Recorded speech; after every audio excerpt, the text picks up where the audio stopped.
मुलजिमान मुस्तफ़ा आमिर को दरेची में कत्ल करने के बाद कराची कैसे पहुंचे? बोल न्यूज़ ने सीसीटीवी फुटेज हासिल कर ली है। दोनों मुलजिमान ने मुस्तफ़ा आमिर को गाड़ी से आग लगाने के बाद घंटों पैदल सफ़र किया था और फिर 3000 रुपए में एक सुजुकी हासिल की। फुटेज में सुजुकी को हमदर्द चौकी रोड से गुजरते हुए वाज़े तौर पर देखा जा सकता है। मुलजिमान मुस्तफ़ा आमिर को दरेची में कत्ल करने के बाद कराची कैसे पहुंचे?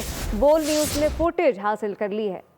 मुस्तफ़ा आमिर कत्ल केस की अहम तफसील और फुटेज बोल न्यूज़ ने हासिल कर ली। मुलज़मान अरमखान और शहराज दरेजी में कत्ल की वारदात के बाद कराची कैसे पहुँचे, वीडियो में देखा जा सकता है। दोनों खुली सुजुकी में कराची पहुँचे। दोनों मुलज़मान ने मुस्तफ़ा आमिर को गाड़ी समेत आग लगाने के बाद घंटों पैदल सफर किया था। कई घंटे पैदल चलने के बाद 3000 रुपए किराए पर सुजुकी हासिल की थी। फुटेज में सुजुकी को हमदर्द चौकी रोड से गुजरते देखा जा सकता है। गिरफ्तार दोनों मुलज़मान ने पुलिस के सामने एतराफ़ किया था कि मुस्तफ़ा को कत्ल करने के बाद दोनों सुजुकी की मदद से कराची पहुंचे थे। सब्सक्राइब करें और बेल दबाएं ताकि कोई खबर रह न जाए।